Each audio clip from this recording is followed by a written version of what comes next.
like whatever technically called our house of hospitality. We do emergency shelter for 30 days for women with children.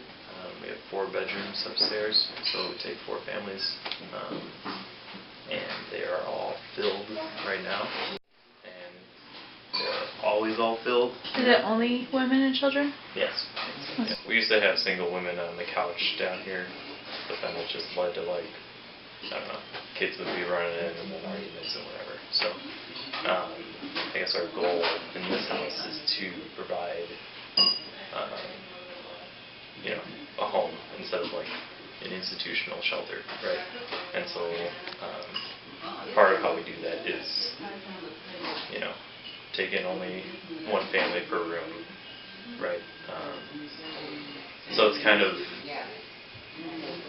I go back and forth on it because like people call all the time, they're like, hey, do you have space? You know, I need a spot. I'm sleeping in my car or whatever.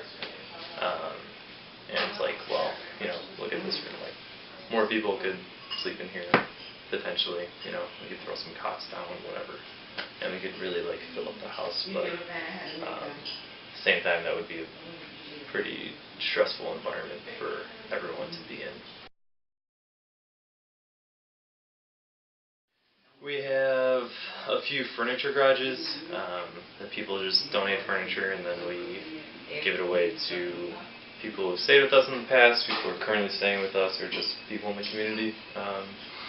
It's open Mondays and Wednesdays. And we have a adult clothing garage for all, you know, men's and women's clothing and other housewares, whatever comes in donation, basically. And the baby clothing garage, same type of deal. Next door, so we own 4 houses on this block. One house in the past has been exclusively like for volunteer live-ins, but we're kind of changing that up, and I think we're going to be accepting a family from Iraq that is seeking refuge in the United States. That we found out about this family through a Catholic worker in New York who has been, like, had a relationship over the years with the family.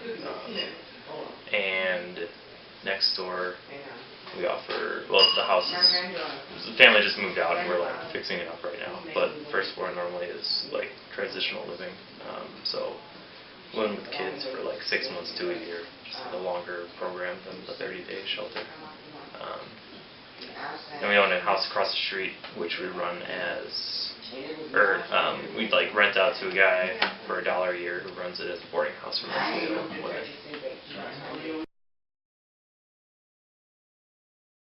We require everyone to get on W-2, and so like through W-2 they get like a caseworker, etc. We're not, I guess that's an aspect that we could be better about, but we're like totally volunteer run. Nobody's really a counselor, you know. So we do as much as we can within our means, as far as just like really just being someone there to talk to about stuff. So we don't have like a hard set program other than like getting on W-2, you know. But we'll like help the women find transitional housing, or you know, help them with apartments. Sometimes we like give out some money. People are a little short on like getting rent set up. You know, it's kind of just like differs case by case. We do accept money from churches, for sure.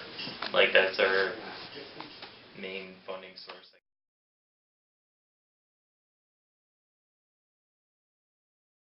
I'd say that we definitely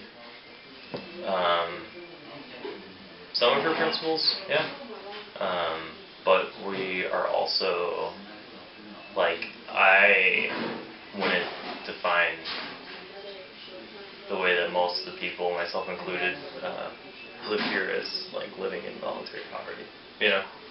Like, we are kind of like a part-time Catholic worker, I guess you could call us, require all the living volunteers require like 3 45-hour shifts a week on the house. So when we have a room open and ready, this is the next phone call that comes in. 2 weeks in.